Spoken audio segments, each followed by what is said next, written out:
السلام علیکم ورحمۃ اللہ۔ الحمدللہ رب العالمین والصلاة والسلام علی اشرف الانبیاء والمرسلین نبینا محمد وعلی آلہ وصحبہ اجمعین، اما بعد۔ محترم سامعین، دینی و ملی بھائیوں، آج مارچ کی 6 تاریخ ہے،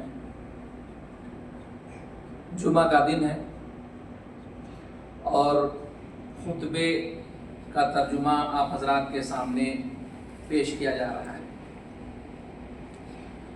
سامعین کرام، آج کے خطبے کا موضوع ہے نعمت امن اور رمضان کے آخری عشرے کی فضیلت۔ خطیب صاحب نے سب سے پہلے اللہ تعالیٰ کی حمد و ثنا، اس کی بڑائی اور کبریائی بیان کی، اور پیارے حبیب جناب محمد رسول اللہ صلی اللہ علیہ وسلم پر درود و سلام بھیجا۔ اس کے بعد فرمایا کہ اے لوگو، اللہ سے ڈرو جیسا کہ اس سے ڈرنے کا حق، اور ہر حال میں اسی کی اطاعت کرو۔ خاص طور سے رمضان کے ایام میں زیادہ سے زیادہ اللہ تعالیٰ کی عبادت کرو، کثرت سے نماز، دعا اور ذکر و اذکار میں اپنا وقت خرچ کرو۔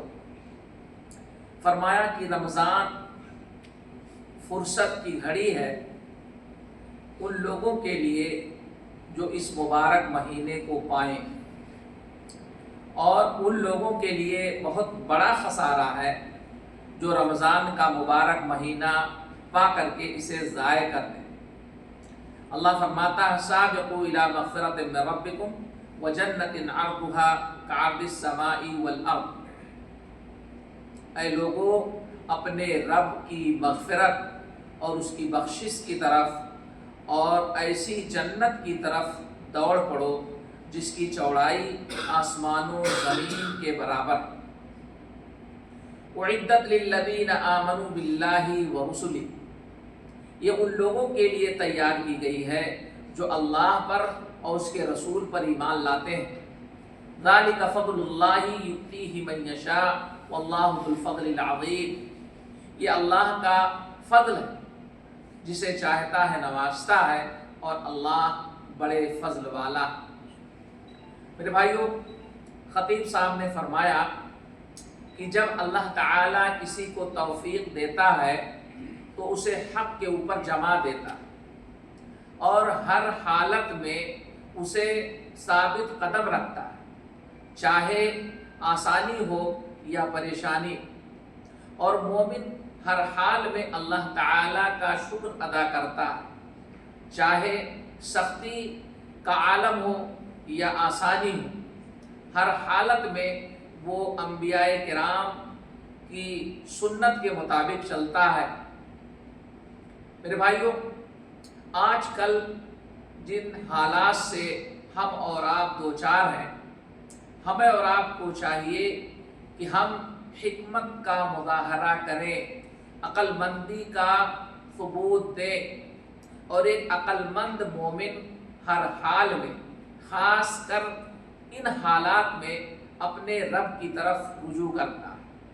وہ کثرت سے دعا کرتا ہے، فریاد کرتا ہے، عاجزی اور انکساری ظاہر کرتا ہے۔ یاد رہے کہ جو کچھ اللہ نے لکھ دیا ہے اسی کے مطابق ہونا ہے۔ قُل لَن يُصِيبَنَا إِلَّا مَا كَتَبَ اللَّهُ لَنَا هُوَ مَوْلَانَا وَعَلَى اللَّهِ فَلْيَتَوَكَّلِ الْمُؤْمِنُونَ۔ اے نبی کہہ دے کہ ہمیں ہرگز کچھ بھی نہیں پہنچ سکتا مگر جو اللہ نے لکھ دیا، وہی ہمارا مولا ہے، اور لوگوں کو چاہیے کہ وہ اللہ ہی کے اوپر بھروسہ کریں۔ میرے بھائیوں، تمام امور، تمام معاملے اللہ تعالیٰ کے ہاتھ میں ہیں، اور ایک مومن شخص جب اس پر ایمان رکھتا ہے تو اس کا دل مطمئن رہتا ہے۔ اللہ فرماتا ہے ما اصابہ من مصیبت الا باذن اللہ، کوئی بھی مصیبت، کوئی بھی پریشانی بغیر اللہ کی اجازت کے نہیں پہنچ سکتی۔ وَمَن يُؤْمِن بِاللَّهِ يَهْدِ قَلْبَهُ، اور جو اللہ تعالی پر ایمان رکھتا ہے اللہ تعالی اس کے دل کو ہدایت دیتا ہے۔ فرمایا کہ اکرمہ کی قرأت میں ہے یہدہ قلبہ، یعنی اس کے دل کو سکون ملتا ہے۔ لہذا میرے بھائیوں، اللہ تعالی کے ساتھ حسن ظن رکھو اور اسی کے اوپر مکمل بھروسہ کرو اور اپنا معاملہ اسی کے سپرد کر دو۔ اللہ کہتا ہے انا عند ظن عبدی بی وانا معه اذا ذکرنی، کہ بندہ جس طرح کا گمان میرے ساتھ کرتا ہے میں اس کے ساتھ اسی طرح سے پیش آتا ہوں اور میں اس کے ساتھ رہتا ہوں جب وہ مجھے ذکر کرتا ہے۔ یاد رکھیے کہ ہمیں اور آپ کو چاہیے کہ ہم پیارے حبیب جناب محمد رسول اللہ صلی اللہ علیہ وسلم کے طریقے کے مطابق چلیں، اور آپ صلی اللہ علیہ وسلم کو جب ہم نے قدوہ، رہنما اور پیشوا مانا ہے تو ہمیں انہی کے طریقے کے مطابق چلنا ہوگا۔ پیارے حبیب جناب محمد رسول اللہ صلی اللہ علیہ وسلم اس قسم کے حالات میں اللہ تعالی کی طرف رجوع کرتے تھے۔ میرے بھائیوں، جن حالات سے ہم دوچار ہیں ہمیں اور آپ کو چاہیے کہ ہم اپنے حکمران کی مکمل طور سے اطاعت کریں، ان کی بات مانیں، ان سے اختلاف نہ کریں، اور جو تعلیمات ان کی طرف سے دی جائیں ان پر ہم عمل کریں۔ اللہ فرماتا ہے یا ایھا الذین آمنوا اطیعوا اللہ واطیعوا الرسول واولی الامر منکم، کہ اے ایمان والو اللہ کی اطاعت کرو اور اس کے رسول کی اطاعت کرو، اور جو تم میں اولو الامر ہے یعنی جو حکمران ہیں ان کی بات مانو، ان کی اطاعت کرو۔ اسی طریقے سے خطیب صاحب نے کہا کہ ہمیں اور آپ کو چاہیے کہ ہم افواہوں پر کان نہ دھریں، ہم افواہوں سے دور رہیں۔ اس قسم کے حالات میں بہت ساری افواہیں اڑتی ہیں، یاد رہے کہ اس قسم کی باتیں اگر ہم لوگوں میں عام کریں گے، پرچار کریں گے، پھیلائیں گے سوشل میڈیا کے ذریعے یا کسی بھی طریقے سے، تو ہمارا ایمان کمزور ہوگا۔ لہذا ہمیں اور آپ کو چاہیے کہ ہم ان چیزوں سے بچیں۔ اللہ فرماتا ہے وَإِذَا جَاءَهُمْ أَمْرٌ مِّنَ الْأَمْنِ أَوِ الْخَوْفِ أَذَاعُوا بِهِ، کہ جب ان کے پاس امن کا کوئی معاملہ یا خوف کا کوئی معاملہ آتا ہے تو اسے پرچار کرنے لگتے ہیں اور اسے لوگوں میں پھیلانے لگتے ہیں، حالانکہ ایسا نہیں کرنا چاہیے۔ وَلَوْ رَدُّوهُ إِلَى الرَّسُولِ وَإِلَى أُولِي الْأَمْرِ مِنْهُمْ لَعَلِمَهُ الَّذِينَ يَسْتَنبِطُونَهُ مِنْهُمْ، کہ اگر وہ اسے رسول کی طرف اور حکمرانوں کی طرف، اولو الامر کی طرف لوٹائیں تو ان میں جو اہل استنباط ہیں انہیں پتہ چلے گا کہ معاملہ کیا ہے۔ وَلَوْلَا فَضْلُ اللَّهِ عَلَيْكُمْ وَرَحْمَتُهُ لَاتَّبَعْتُمُ الشَّيْطَانَ إِلَّا قَلِيلًا، کہ اگر اللہ کا فضل تم پر نہ ہوتا، اس کی رحمت نہ ہوتی تو تم شیطان کی پیروی کرنے لگتے، مگر بہت ہی کم لوگ۔ لہذا میرے بھائیوں، ہمیں اور آپ کو چاہیے کہ ہم افواہوں سے دور رہیں اور اس طریقے سے آڈیو اور ویڈیو سوشل میڈیا کے ذریعے، واٹس ایپ کے ذریعے ادھر ادھر نہ بھیجیں۔ اس سے لوگوں کے اندر جو ہے کمزوری آتی ہے اور خوف پیدا ہوتا ہے۔ اسی طریقے سے یہ خطیب صاحب نے فرمایا کہ ہمیں اور آپ کو چاہیے کہ طاعت اور بندگی میں اپنا وقت صرف کریں، کثرت سے اللہ کی عبادت کریں، ذکر و اذکار میں لگے رہیں اور سچی توبہ کریں، اللہ تعالیٰ سے توبہ کرتے رہیں۔ وَتُوبُوا إِلَى اللَّهِ جَمِيعًا أَيُّهَا الْمُؤْمِنُونَ لَعَلَّكُمْ تُفْلِحُونَ، کہ اے مومنو تم سب اللہ سے توبہ کرو، اللہ کی طرف رجوع کرو تاکہ تم کامیاب ہو جاؤ۔ ابن قیم رحمہ اللہ فرماتے ہیں کہ عمر رضی اللہ تعالیٰ عنہ، عمر فاروق رضی اللہ تعالیٰ عنہ دعا کو دشمنوں کے خلاف ایک اہم ہتھیار سمجھتے تھے، اور وہ اپنے ساتھیوں سے اور اسی طریقے سے فوجیوں سے وہ کہا کرتے تھے کہ تم کثرت کی وجہ سے کامیاب نہیں ہوتے ہو، کہ تمہاری تعداد زیادہ ہے اس کی وجہ سے تم فتح یاب ہوتے ہو۔ وَإِنَّمَا تُنصَرُونَ مِنَ السَّمَاءِ، کہ تمہیں آسمان سے مدد ملتی ہے۔ لہذا ہمیں اور آپ کو چاہیے کہ ہم کثرت سے اللہ تعالی سے دعا کرتے رہیں۔ فاللہ خیر حافظا، اللہ بہترین حفاظت کرنے والا ہے، وہو ارحم الراحمین، اور وہ رحم کرنے والوں میں سب سے زیادہ رحم کرنے والا ہے۔ پروردگار عالم امن و امان کی نعمت ہمارے اوپر قائم و دائم رکھ اور ہمیں شکر کرنے والا بنا۔ میرے بھائیوں، یہ پہلا خطبہ تھا جس کا ترجمہ پیش کیا گیا۔ دوسرا خطبہ پیش خدمت ہے۔ دوسرے خطبے میں اللہ تعالیٰ کی حمد و ثنا، اس کی بڑائی اور کبریائی بیان کی، اس کے بعد تقویٰ کی وصیت کی اور کہا کہ اے لوگو اللہ کی اطاعت کرو۔ اللہ فرماتا ہے وَاتَّقُوا يَوْمًا تُرْجَعُونَ فِيهِ إِلَى اللَّهِ، تم اللہ سے ڈرو اور تم اس دن سے ڈرو جس میں تم اللہ کی طرف لوٹائے جاؤ گے، پھر ہر نفس کو اس کے کیے کا بدلہ ملے گا۔ ثُمَّ تُوَفَّى كُلُّ نَفْسٍ مَا كَسَبَتْ وَهُمْ لَا يُظْلَمُونَ، اور لوگوں کے اوپر ذرہ برابر ظلم نہیں کیا جائے گا۔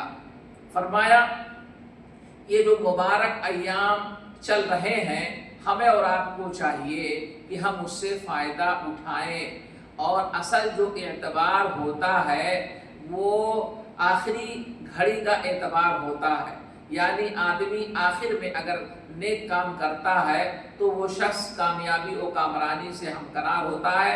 اعمال کا اعتبار جو ہے وہ خاتمے پر ہوتا ہے۔ میرے بھائیوں، نبی کریم صلی اللہ علیہ وسلم کی جو ہے بہت ساری حدیثیں ہیں۔ عائشہ رضی اللہ تعالیٰ عنہ کہتی ہیں اذا دخل العشر احیا اللیل، کان رسول اللہ صلی اللہ علیہ وسلم اذا دخل العشر احیا اللیل وایقظ اہلہ، کہ جب آخری عشرہ آتا تھا تو نبی کریم صلی اللہ علیہ وسلم رات بھر جاگتے تھے اور اپنے گھر والوں کو بھی جگاتے تھے اور زیادہ عبادت کرتے تھے۔ وشد المیزر، اور آپ صلی اللہ علیہ وسلم کمر کس لیا کرتے تھے۔ بخاری مسلم کے اندر یہ حدیث موجود ہے۔ میرے بھائیوں، اللہ تعالیٰ نے ہمارے اوپر بڑا کرم کیا ہے، بڑی نوازش ہے کہ اس نے ہمیں یہ شب قدر جو ہے عنایت کیا، آخری عشرہ عنایت کیا جس میں شب قدر ہے۔ جو ان گھڑیوں کو پا لیا وہ کامیاب ہے، اور جو اس سے محروم رہا حقیقت میں وہی محروم ہونے والا ہے۔ اللہ تعالیٰ قرآن کریم کے اندر فرماتا ہے اِنَّا أَنزَلْنَاهُ فِي لَيْلَةِ الْقَدْرِ، کہ ہم نے قرآن کو شب قدر میں اتارا۔ وَمَا أَدْرَاكَ مَا لَيْلَةُ الْقَدْرِ، اے نبی تجھے کیا معلوم کہ لیلۃ القدر کیا ہے؟ لیلۃ القدر خیر من الف شہر، شب قدر یہ 1000 مہینے سے بہتر ہے۔ اس میں فرشتے اور روح یعنی جبریل اللہ کی اجازت سے اللہ تعالیٰ کے حکم کو لے کر کے نازل ہوتے ہیں، اور یہ رات سلامتی کی ہوتی ہے فجر کے طلوع تک۔ اسی طریقے سے ایک اور جگہ اللہ فرماتا ہے اِنَّا أَنزَلْنَاهُ فِي لَيْلَةٍ مُبَارَكَةٍ إِنَّا كُنَّا مُنذِرِينَ، کہ ہم نے قرآن کو مبارک رات میں اتارا ہے اور ہم ڈرانے والے ہیں۔ فِيهَا يُفْرَقُ كُلُّ أَمْرٍ حَكِيمٍ، اس رات میں ہر مضبوط فیصلے لیے جاتے ہیں۔